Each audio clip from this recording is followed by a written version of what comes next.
दोस्तों हम लोग किसी भी भाषा या लैंग्वेज को बोलते या लिखते वक्त हम लोग काफ़ी सारी गलतियां कर देते हैं, जिन गलतियों को सुधारना काफ़ी ज़रूरी है। क्योंकि एक अच्छे लेखक होने के लिए, आपको अच्छे वक्ता होने के लिए, आपको अपने वाक्य में शुद्धिकरण का करना बहुत ही ज़रूरी है। शुद्धिकरण का मतलब, अगर वाक्य में बहुत सारे कारक हैं, अवयव हैं, लिंग है, वचन है, उनका सही होना बहुत ही ज़रूरी है। तब जाकर आपके जो वाक्य हैं वो सुंदर दिखेंगे पढ़ने में, और श्रोता जो होंगे, सुनने वाले, उन पर भी आप काफ़ी प्रभावशाली रूप से काम करेंगे। लेकिन आपको अपने वाक्य में शुद्धिकरण करने के लिए आपको इस वीडियो को लास्ट तक देखना चाहिए, क्योंकि मैंने यहाँ पर काफ़ी सारे आधार पर, जैसे सर्वनाम संबंधी, विशेषण संबंधी, क्रिया संबंधी, इसी आधार पर यहाँ पर मैंने आपको बताया है कि इन आधारों पर हम लोग कैसे गलती कर देते हैं, जिस वजह से हमारे वाक्य जो है अशुद्ध हो जाती है। तो दोस्तों मैं हूं शाहनवाज और आपका स्वागत करता हूं हर बार की तरह अपने यूट्यूब चैनल हिंदी साहित्य में। तो आज की इस वीडियो में हम लोग क्या पढ़ने वाले हैं, वाक्य के शुद्धि करने के बारे में। ठीक है, तो यहाँ पर मैंने कुछ आधार लिए, जैसे मैंने यहाँ पर 8 आधारों को यहाँ पर अभी लिख लिया है, अभी बचे हैं, उसको भी मैं इनके बाद आपसे डिस्कस करूंगा। लेकिन मैं आपसे रिक्वेस्ट करता चलूँ कि अगर आप इस चैनल पर नए हैं तो चैनल को सब्सक्राइब कर दीजिए, और वीडियो लास्ट तक देखने के बाद अगर पसंद आए तो वीडियो को लाइक भी कर दीजिएगा। तो आइए, यहाँ पर मैंने सबसे पहले लिख लिया है संज्ञा संबंधी। तो दोस्तों अक्सर ऐसा होता है, बोलते या लिखते समय हम लोग कुछ ऐसा बोल देते हैं जो थोड़ा अटपटा सा हो जाता है। ऐसा क्यों होता है? अच्छा मुझे ये बताइए कि हिंदी व्याकरण या फिर किसी भी लैंग्वेज का जो ग्रामर है वो क्यों आया है? उसका बस मकसद यही है, तात्पर्य यही है कि कोई भी अच्छे से लिख सके, पढ़ सके। ठीक है, तो यहाँ पर चलिए, मैंने यहाँ पर संज्ञा संबंधी यहाँ पर आपको अशुद्धियां दिखाने की कोशिश किया हूँ, और यहाँ पर जो भी अशुद्धि है मैंने उसको लाल रंग से यहाँ पर रंग दिया है। ठीक है, तो देख सकते हैं सबसे पहले संज्ञा संबंधी। तो दोस्तों संज्ञा संबंधी ये जो है, जैसे गोलियां की बाढ़ हुई। आप मुझे ये बताएं, क्या गोलियां, ये जो गोली होती है बंदूक से छूटने वाली, क्या उसके लिए हम लोग बाढ़ का इस्तेमाल करते हैं? नहीं, उसके लिए हम लोग बौछार का इस्तेमाल करते हैं। तो यहाँ पर जो है ना, बाढ़ लिखना ये गलत होगा, तो यहाँ पर क्या हो जाएगा, गोलियां की बौछार हुई। ठीक है, इसी तरीके से अभी मैं फिर आपको दिखाता हूं, मुझे सफल होने की निराशा है। तो दोस्तों मुझे ये बताऊं, निराशा बाद में होती है इंसान को, किसी भी जब रिजल्ट आ जाता है उसके बाद, ठीक है, उसके पश्चात होती है, ना कि पहले। तो यहाँ पर जो लिखने वाले को या बोलने वाले को क्या लिखना चाहिए था कि मुझे सफल होने की आशा नहीं है। तो यहाँ पर यह नहीं लिखना चाहिए था कि निराशा, बल्कि उसको लिखना चाहिए था कि आशा नहीं है। तो यहाँ पर लिखा हुआ है। अब चलिए यहाँ पर देख लेते हैं, प्रेम करना तलवार की नोक पर चलना है। तो भाई तलवार की नोक पर थोड़े चला जा रहा है, तलवार की धार पर चला जाता है। तो यहाँ पर नोक लिखना सही नहीं होगा, धार लिखना होगा। इस तरीके से काफ़ी सारे हम लोग रोजमर्रा के जीवन में अपना जो शब्दों का जो प्रयोग करते हैं, वाक्यों का प्रयोग करते हैं, वो हम लोग काफ़ी सारे गलतियों के साथ करते हैं, जो कि एक मतलब अच्छे नॉलेज वाले ज्ञानी इंसान के लिए बोलना काफ़ी थोड़ा असहज हो जाता है, गलत हो जाता है, अच्छा नहीं लगता, शोभा नहीं देता। अब चलिए लिंग संबंधी कुछ मैं आपको कुछ एग्जांपल देकर बताता हूँ, जैसे परीक्षा की प्रणाली बदलना चाहिए। तो आप दोस्तों यहाँ पर देख रहे हैं, यहाँ पर ये जो मैंने वाच्य आपको चैप्टर पढ़ाया था, आपको बताया था ना कि एक जो कर्ता होता है, कर्म होता है, यहाँ कर्म के अनुसार दोस्तों यहाँ पर जो है लिंग का परिवर्तन हो रहा है, तो इसलिए कर्मावाची हो जाएगा। आप उस वीडियो को भी जाकर देख लें कि वाच्य क्या होता है, काफी आसान शब्दों में मैंने आपको बताया।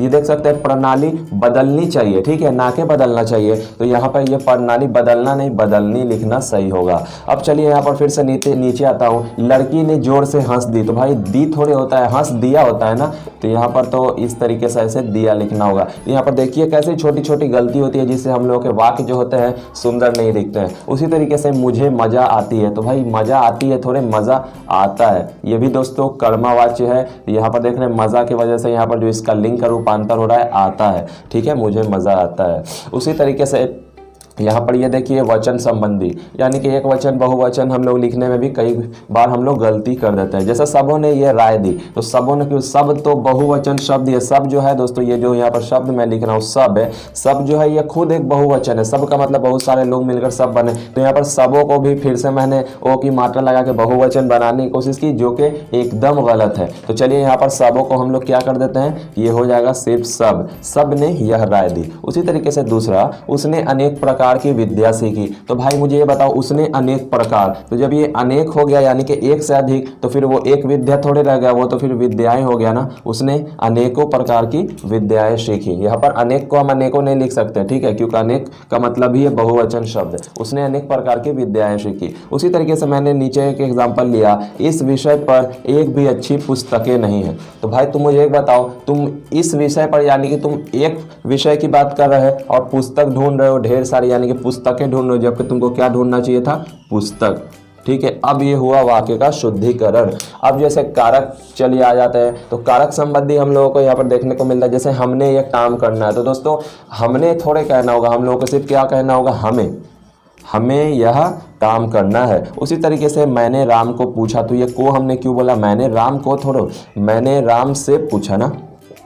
ठीक है, जनता के अंदर असंतोष फैल गया है, तो जनता के अंदर असंतोष फैल गया, तो ये अंदर मतलब जनता के अंदर भी ऐसा नहीं होता, जनता में कहेंगे इसको। ठीक है, तो इसको हम लोग कट कर देते हैं और यहाँ पर इसके जगह पे लिख देंगे जनता में। उसी तरीके से सबसे नमस्ते, तो भाई सबसे नमस्ते क्या मतलब, ये तो सुनने में ही थोड़ा अटपटा लग रहा है, इसे सबको नमस्ते। ठीक है, नमस्ते करते हैं, अगर एक बार में ही सबको करना है तो मैं क्या बोलूँगा कि सबको नमस्ते, ना कि ये कहूँगा कि सबसे नमस्ते। उसी तरीके से सर्वनाम संबंधी हम लोग यहाँ पर अशुद्धियों को देखेंगे यहाँ पर वाक्य में। तो जैसे मेरे से मत पूछो, जैसे मैं किसी से कोई बात को पूछता हूँ तो वो बोलता है मेरे से मत पूछो, बड़ा गुस्सा होकर बोलता है मेरे से मत पूछो, तो ये क्या यहाँ पर ये सही है, बिल्कुल ये गलत है। यहाँ पर होगा मुझसे मत पूछो।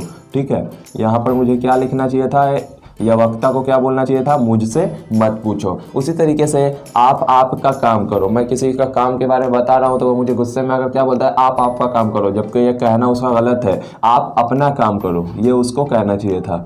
ठीक है, उसी तरीके से मैंने नहीं जाना, मैं बोल रहा हूँ चल बेटा घूम के आते हैं पटना जू में। ठीक है, तो वो बोलता है मैंने नहीं जाना, जबकि उसे बोलना चाहिए था मुझे नहीं जाना। तो यहाँ पर देख सकते हैं सर्वनाम संबंधी मैंने 3 आपको उदाहरण देकर बताया कि किस तरीके से अशुद्धियां जो यहाँ पर वाक्य में दिख रही है, जिसको मैंने अभी अभी ठीक किया। उसी के बाद मैं आता हूँ छठा विशेषण संबंधी। तो देखिए, उसे भारी प्यास लगी, क्या प्यास भी भारी लगती है, नहीं भाई, प्यास के लिए तो हम लोग क्या यूज करते हैं, बहुत यूज करेंगे। ठीक है, तो यहाँ पर मैं लिख देता हूँ बहुत। यहाँ पर देख सकते हैं विशेषण में भी हम लोग कई बार गलती कर बैठते हैं। उसी तरीके से यह एक गहरी समस्या, क्या समस्या भी गहरी होती है, लेकिन हम लोग समस्या के लिए गहरी शब्द का इस्तेमाल ना कर क्या यूज़ करेंगे, गंभीर। ठीक है, यह गंभीर समस्या है, उसी की बड़ी हानि हुई, उसकी बड़ी हानि हुई, तो बड़ी क्या लिखूंगा, बहुत लिखूंगा ना भाई, बड़ी छोटी क्या होता है, यहाँ पर बहुत लिख दूंगा मैं। ये हो गया वाक्य का शुद्धिकरण। अब चलिए यहाँ पर देखता हूँ क्रिया संबंधी। तो यह कुर्ता डाल कर गया, तो भाई कुर्ता डाल कर गया मतलब क्या हुआ, डाल कर गया है जिसमें पर, नहीं, कुर्ता तो यार सुखाने के लिए डाला जाता है, ये वह कुर्ता डाल कर गया नहीं, यहाँ पर उसको लिखना चाहिए था वह कुर्ता पहन कर गया, वह कुर्ता पहन कर गया। ठीक है, तो मैं उम्मीद करता हूँ, आशा करता हूँ कि आपको बड़ा मजा आ रहा होगा वीडियो में। उसके बाद पगड़ी ओढ़ कर आओ। कोई मुझे कहता है कि भाई तुम पगड़ी ओढ़ कर, तो पगड़ी ओढ़ने वाली चीज नहीं, पगड़ी बांधने वाली चीज है। ठीक है, तो चलो मैंने पगड़ी बांध दिया। ठीक है, राधा ने माला गूंथ ली। बता यार, माला गूंथने वाली चीज है, माला गूंथने वाली चीज है। तो हम लोग यहाँ पर काफी सारे गलती कर बैठते हैं और ये हमारे वाक्य को जो है थोड़ा सा अटपटा बना देती है, जिस वजह से सामने वाला समझ जाता है कि भाई कुछ तो गलती जरूर। अब देखिए यहाँ पर एकमात्र 2 उपाय है। जैसे हम लोग बोलते हैं अरे यार इस समस्या का तो केवल एक उपाय है, तो ये कुछ देर के लिए सही होगा, बल्कि यही सही है। लेकिन अगर मैं कह दूं एकमात्र का मतलब क्या हुआ कि एक ही उपाय है, तो फिर यहाँ पे 2 उपाय क्यों हो रहा है भाई, इसीलिए ये तो एकदम गलत हो गया। अब यहाँ पर मुझे क्या लिखना होगा इसके बदले, केवल। ठीक है, केवल 2 उपाय है, मतलब सिर्फ 2 उपाय है। लेकिन एकमात्र का मतलब क्या होता है, सिर्फ एक, लेकिन यहाँ पर तो भाई 2 उपाय, इसलिए यहाँ पर एकमात्र का इस्तेमाल ना होकर केवल का इस्तेमाल होगा। ठीक है, तो मैं उम्मीद करता हूँ ये संज्ञा, लिंग, वचन, कारक, सर्वनाम, विशेषण, क्रिया और अवयव संबंधी आपको जो भी अशुद्धियां जो पैदा होती है वाक्य में, वो आपको अच्छे से समझ आ गई होगी। अब चलिए बाकी बचे कुछ और भी आधार पर हम लोग अशुद्धियों को देख लेते हैं। तो चलिए जान लेते हैं यहाँ पर हम लोग 3 और भी आधार पर यहाँ पर जो शब्द के अशुद्धियां यहाँ पर होती है। जैसे कि दोस्तों यहाँ पर मैंने यहाँ पर लिखा है पद क्रम संबंधी। जैसे छात्रों ने मुख्य अतिथि को एक फूल की माला पहनाई। यहाँ पर देखना है, यहाँ पर थोड़ा पद क्रम में थोड़ा दोस्तों यहाँ पर अशुद्धि दिखेगी। जैसे यहाँ पर मैं भी लिख सकता था कि छात्रों ने मुख्य अतिथि को फूल की एक माला पहनाई, लेकिन मैंने क्या लिख दिया, एक फूल की माला पहनाई। तो एक फूल की कभी माला हो सकता है क्या, एक फूल से क्या माला बनता है, नहीं बनता है। तो मैंने यहाँ पर क्या लिखना चाहिए था कि फूल की एक माला पहनाई, ना कि एक फूल की माला पहनाई। ठीक है, तो इस अशुद्धि को आपने देखा। दूसरा वाक्य यहाँ पर दोस्तों क्या लिखा हुआ मिलता है,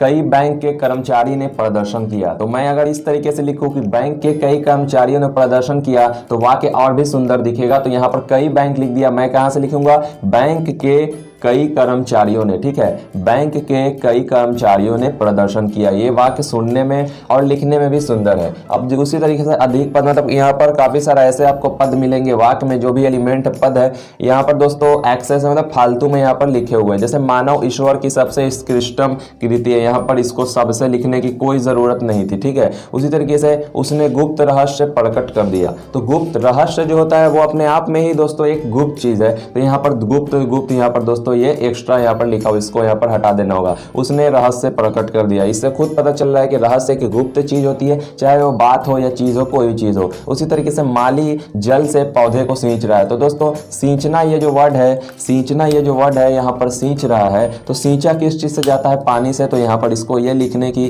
कोई आवश्यकता नहीं थी कि जल से सींच रहा है, ठीक है, यह अनावश्यक में लिखा हुआ था। उसी तरीके से शब्द ज्ञान संबंधी, जैसे बाण एक उपयोगी शस्त्र। तो बाण का मतलब क्या होता है? जो तीर धनुष होता है उसको हम लोग छोड़ते हैं, वो दूर, यानी कि दूर फेंक कर चलाने वाला हथियार, उसको दोस्तों हम लोग अस्त्र कहते हैं, ना कि शस्त्र। इसलिए यहाँ पर ये दोस्तों गलत है। हम लोग यहाँ पर क्या लिखेंगे? हम लोग यहाँ पर लिख देंगे अस्त्र, ठीक है, अस्त्र मैंने लिख दिया। उसी तरीके से लाठी बड़ा उपयोगी है। तो लाठी बड़ा उपयोगी अस्त्र है। तो अस्त्र का मतलब होता है दूर फेंक कर चलाने वाला, लाठी हाथ में लेकर चलाने वाला है। इसलिए यहाँ पर दोस्तों शस्त्र लिखना सही होगा, ठीक है। अब चलिए यहाँ पर चिड़िया गा रही है। तो चिड़िया के बोलने को हम लोग गाना नहीं कहते, चहकना कहते हैं। तो इसलिए चिड़िया चहक रही है, ठीक है। इस तरीके से मैंने इस वीडियो को किया कंप्लीट, और उम्मीद करता हूँ आपको ये जो 8 और ये 3 जो 11 मैंने आपको आधार बताए, इस आधार पर आपके वाक्य को अशुद्धिकरण समझ में आ गया होगा। कैसे हम लोग अपने वाक्यों को शुद्ध लिख सकते हैं जिससे सामने वाला व्यक्ति हमारे लिखावट या फिर कहने से प्रभावित हो सके। तो मैं उम्मीद करता हूं, आशा करता हूं कि वीडियो आपको काफी पसंद आई होगी।